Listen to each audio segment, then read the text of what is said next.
आषाढात आणि श्रावणात म्हणजेच काय तर पावसाळ्यामध्ये महाराष्ट्रीयन घरांमध्ये अळूवडी झाली नाही असं तर कधी होतच नाही.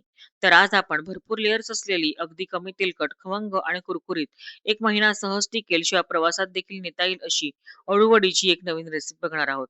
या अळूवडीची चव आंबट गोड असल्यामुळे मुले देखील याला आवडीने खातात. आज मी आपल्याला अळूवडीसाठीचा रोल बनवण्यासाठी पानांची परफेक्ट अशी रचना कशी करायची, रोल कसा घट्ट बांधायचा की जेणेकरून तेलामध्ये कितीही वेळ ही वडी तळली तरी सुद्धा बडी सुटणार नाही. याच्या अशा भरपूर अशा टिप्स व्हिडिओमध्ये मी शेअर केलेल्या आहे. नमस्कार मंडळी, मी रुचा आपणा सर्वांचे खमंग खानदेशीमध्ये मनापासून स्वागत करत आहे. चला तर मग सुरुवात करूया आजच्या आपल्या छान अशा रेसिपीला. अळूवडी बनवण्यासाठी बघा आपल्याकडे भरपूर अशी पानं आहेत. 10 मोठी पानं मी घेतलेली आहेत. त्याची दांडी जी आहे ती बघा काळसर रंगाची आहे. म्हणजे ही पानं शक्यतो खाजवत नाहीत. तर त्यासाठी गळा खाजत नाही याने. तर ही पानं जी आहेत ती स्वच्छ धुवून मी कापडाने पुसून घेतलेली आहे स्वच्छ. आणि मग आता ही जी पानं आहेत ही अळूवडी करण्यासाठी रेडी झालेली आहेत. सर्वप्रथम आता आपल्याला ह्या पानाचं जे आहे ते देठ काढून घ्यायचं आहे.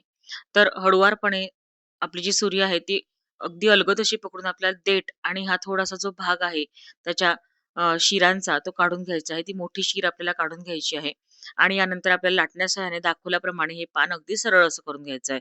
म्हणजे अळूवडी बांधताना ती छान अशी बांधली जाते आणि अगदी सुटत देखील नाही. तर हे बघा, या छोट्या-छोट्या टिप्स आहेत, परंतु लक्षात ठेवायच्या सारख्या ह्या महत्त्वाच्या टिप्स आहेत. सगळ्या पानांच्या शिरा आपण आता काढून घेतलेल्या आहेत. मोठी शीर काढून घेतलेली आहे आणि त्यानंतर त्यांना लाटण्याने सरळ सुद्धा करून घेतलेला आहे. पुढे सगळ्यात महत्त्वाचं म्हणजे आता 8 ते 10 दिवस टिकणारी आपल्याला जर खमंग कुरकुरीत अशी अळूवडी बनवायची आहे, तर त्यासाठी पीठ देखील खूप महत्त्वाचं आहे. आपण कसं भिजवतो. तर पिठाचं प्रमाण मी सांगते तुम्हाला. एका पानासाठी फुल भरून आपण हे 2 चमचे म्हणजे रोजचे पोहे खायचे चमच्यांपेक्षा थोडा मोठाच चमचा आहे हा. तर असे 2 चमचे फुल भरून एका पानासाठी अशा पद्धतीने 10 पानांसाठी 20 चमचे मी या ठिकाणी बेसन घेतलेलं आहे. आणि यानंतर आपण घेणार आहोत तांदळाचं पीठ. छान कुरकुरीत अशी अळूवडी होण्यासाठी अर्धा वाटी आपण या ठिकाणी तांदळाचं पीठ घेतलेलं आहे. हे सगळं आपण एकजीव करून घेऊया. दोघंही प्रकारची पिठं मिक्स करून घेतल्यानंतर आता त्यामध्ये आपण आता कडकडीत तेलाचे 1 ते 2 चमचे तेलाचं मोहन घातलेलं आहे. यामुळे अगदी खुसखुशीत अशी अळूवडी आपली तयार होते. कारण आपल्याला ही अळूवडी टिकवायची आहे, वाफवायची नाहीये. त्यामुळे यामध्ये तेलाचं मोहन घालणं फार आवश्यक आहे. तर 2 चमचे तेलाचं मोहन घातल्यानंतर छान हाताने आपल्याला चोळून-चोळून याला सर्वत्र मोहन लावून घ्यायचं आहे. पिठाला छान असं मोहन दिलं गेलेलं आहे. यानंतर आपल्याला यामध्ये अळूवडी खाताना अगदी कशामध्ये गच्च लागू नये याकरता आणि खुसखुशीत होण्याकरता थोडीशी आपल्याला यामध्ये बेकिंग सोडा म्हणजेच आपला खाण्याचा सोडा घालून घेतलेला आहे. सर्वत्र सोडा आपण या पिठाला पुन्हा एकदा चोळून घेऊयात. यानंतर अळूवडीची चव छान लागण्यासाठी आपण यामध्ये काही जिन्नस घालणार आहोत. त्यामध्ये अर्धा चमचा आपण हळद घातलेली आहे. अर्धा चमचा लाल तिखट घालायचं आहे. यामुळे चव छान लागते आपल्या अळूवडीची. त्यानंतर 3 ते 4 हिरव्या मिरच्या, लसूण पाकळ्या आणि अद्रक यांचा मी ठेचा केलेला आहे. तो ठेचा आपण यामध्ये घालू. धणेपूड घातलेली 2 मोठे चमचे अशी. यानंतर अळूचे पान खाजू नये म्हणजे गळाला खाजू नये याकरता चिंचगुळाचं पाणी आपण घेतलेलं आहे. त्या चिंचगुळाच्या पाण्यामुळे अळूची पानं जी आहेत, ती अळूवडी खाताना गळ्याला खाज खाज येत नाही. शिवाय चवीला देखील खूप छान अशी अळूवडी तयार होते. त्यामुळे चिंचगुळाचं पाणी अवश्य घालायचं आहे. यानंतर मीठ घातलेलं आहे चवीप्रमाणे. सगळ्यात शेवटी आपण यामध्ये पांढरे तीळ घालणार आहोत. तर 1 मोठा चमचा आपण पांढरे तीळ घालून घ्यायचे आहे. आणि हे सगळं जे जिन्नस आहेत ते हाताने कालवून आपल्याला याचा घट्टसर असा गोळा मळायचा आहे. आपण हाताने अगदी थोडं-थोडंसं पाणी टाकत जाऊन याचा घट्टसर असा गोळा मिसळून घेणार आहोत. कारण की ही जी वडी आहे ही आपण वाफवणार नाही आहोत, डायरेक्ट तळणार आहोत आणि शिवाय ही अगदी 8 ते 10 दिवस टिकवायची आहे आपल्याला. त्यामुळे कमीत कमी पाण्याचा वापर करून आपल्याला हे पिठाचा गोळा घट्ट असा भिजवून घ्यायचा आहे. पिठाचा घट्ट असा गोळा आपला भिजवून तयार झालेला आहे बघा. थोडंसं याला मी फेटून घेतलं म्हणजे अगदी हलकं असं पीठ आपलं हे छान असं भिजवून तयार झालेलं आहे. आपल्याकडे 10 अळूची पानं आहेत. त्याच्यापैकी 5 अळूची जी पानं आहेत, ती मी बाजूला काढून घेतली. त्यातलं सगळ्यात मोठं पान सगळ्यात पहिले मी अंथरलेलं आहे. एका मोठ्या चॉपिंग बोर्डवर मी हे अंथरलेलं आहे.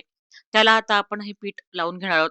तर घट्ट गोळा असल्यामुळे पीठ लावायला आपण अंगठ्याचा वापर करायचा आहे दाखवल्या पद्धतीप्रमाणे. अंगठ्याचा वापर करून हे पीठ अगदी एकसारखं पातळसर असं लागलं जातं. हे बघा. आता याच पद्धतीने आपण सगळ्या पानाला हे पीठ व्यवस्थित असं अंगठ्याच्या सहाय्याने लावून घेऊया सर्वत्र. पातळ असा थर आपण या पिठाचा देऊन घ्यायचा आहे. पानाला बघा पिठाचा सगळा पातळसर असा थर सर्वत्र असा लावून आपला तयार झालेला आहे. बरेचदा पानं एकावर एक ठेवल्यानंतर त्याचा रोल सुटण्याची शक्यता असते. त्यामुळे आज आपण वेगळ्या पद्धतीने रोल मांडणार आहोत. तो म्हणजे या पानावर अगदी विरुद्ध दिशेने दुसरं पान ठेवायचं. म्हणजे मागच्या 2 ज्या टोकांमध्ये मधलं टोक ठेवायचं दुसऱ्या पानाचं आणि खालच्या एका टोकामध्ये वरच्या पानाचे 2 टोकं आले पाहिजे. ह्या पद्धतीने आपल्याला ही पानं रचत जायची आहेत. दुसऱ्या पानाला देखील आपण हे पीठ लावून घेतलेलं आहे. आता तिसरं पान ठेवताना कसं ठेवायचं, थोडंसं साइडला ठेवायचं. ते देखील विरुद्ध दिशेने ठेवायचं. पहिलं त्याच्या खालच्या पानाच्या विरुद्ध दिशेने आपण तिसरं पान ठेवलं आहे. थोडं साइडला असं ठेवलेलं आहे. या पद्धतीने आपण हे पान ठेवल्यानंतर याला सुद्धा आपण पिठाचा बारीक असा थर देणार आहोत. साइडच्या पानाला देखील आपण आता पीठ लावून झालेलं आहे.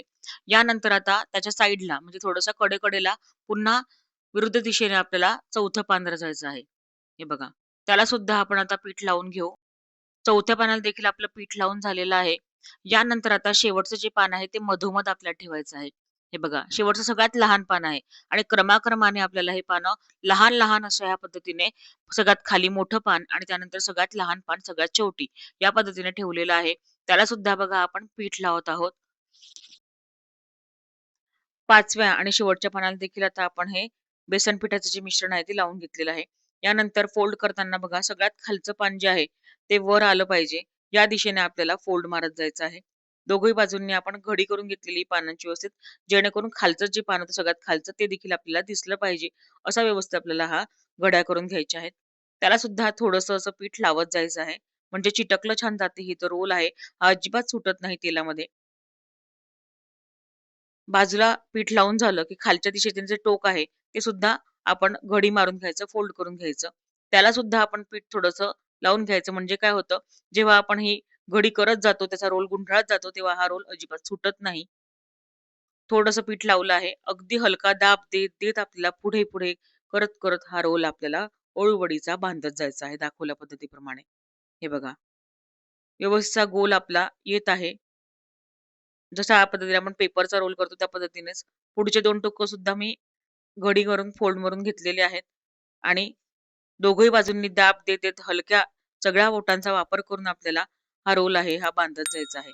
आणि सगळ्यात शेवटी जे टोक उरलं आहे ते सुद्धा आपण यामध्ये घेऊन घ्यायचं आहे. त्या टोकाला थोडंसं पीठ लावून त्याला सुद्धा चिटकवून घ्यायचं आहे म्हणजे ते टोक सुद्धा सुटत नाही नंतर. हे बघा किती परफेक्ट असा आपला हा जो रोल आहे हा तयार झालेला आहे. अत्यंत व्यवस्थित आणि मस्त असा हा रोल तयार झालेला आहे.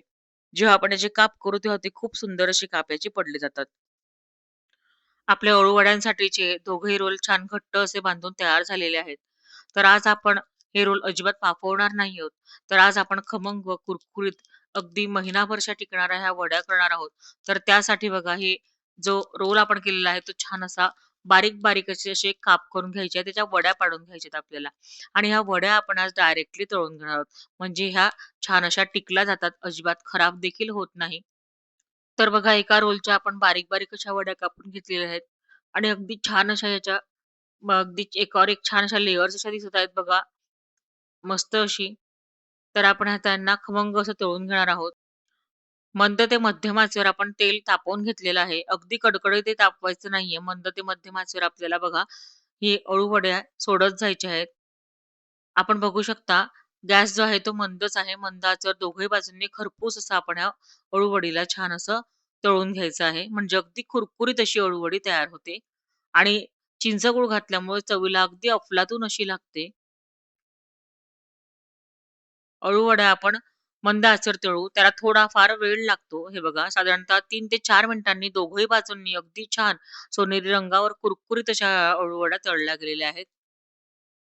एकही याचा पदर सुटलेला नाही. कारण की आपण परफेक्ट अशा अळूवड्या बांधण्याची रोल करण्याची परफेक्ट अशी पद्धत बघितली आहे, की पानं कशी ठेवायची, की ज्यामुळे रोल अजिबात सुटणार नाही.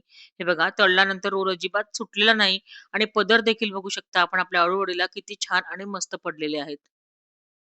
अळूवडीची दुसरी बॅच देखील बघा आपण तळून घेतलेली आहे. दोघही बाजूंनी छान अगदी कुरकुरीत अशी ही अळूवडी झालेली आहे.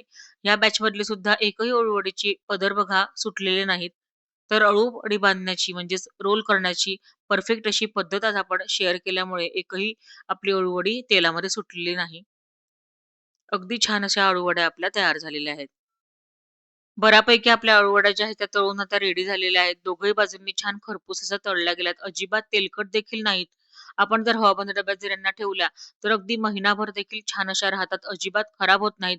प्रवासात नेण्यासाठी उत्तम अशी रेसिपी आहे. भरपूर दिवस टिकते. तर मुलं देखील ही रेसिपी आंबट-गोड लागल्यामुळे आवडीने अशा खातात. तर आपण याचा कुरकुरीतपणा आता बघून घेऊयात. हे बघा, अगदी कुरकुरीत अशा लागत आहेत. तुम्हाला आता मी एक अळूवडी जी आहे, ही फोडून सुद्धा दाखवते. अगदी क्रंची, मधपर्यंत ही क्रंची अशी झालेली अळूवडी. गुजरातमध्ये हिला पात्रा असं म्हटले जाते. गुजरातची फार फेमस अशी ही रेसिपी आहे. तुम्हाला आजची माझी रेसिपी आणि रेसिपीमधल्या टिप्स कशा वाटल्या आहे मला कमेंट करून नक्की कळवा. या श्रावणामध्ये भरपूर अशी अळूची पाने बाजारात उपलब्ध असतात. त्यावेळेला ही रेसिपी तुम्ही नक्की ट्राय करून बघा. कशी वाटली हे मला कमेंट करून नक्की कळवा. रेसिपी आवडली असेल रेसिपीला लाईक करा, शेअर करा, हाईप करा. तसेच माझ्या चॅनल खमंग खाद्यशाळा नक्की सबस्क्राईब करा. बाजूची घंटी दाबा आणि सर्व सूचना पोहोचतील. अशा छान-छान आणि नवनवीन अशा रेसिपीज घेऊन पुन्हा भेटूया खमंग खाण्याच्या पुढील भागामध्ये. धन्यवाद.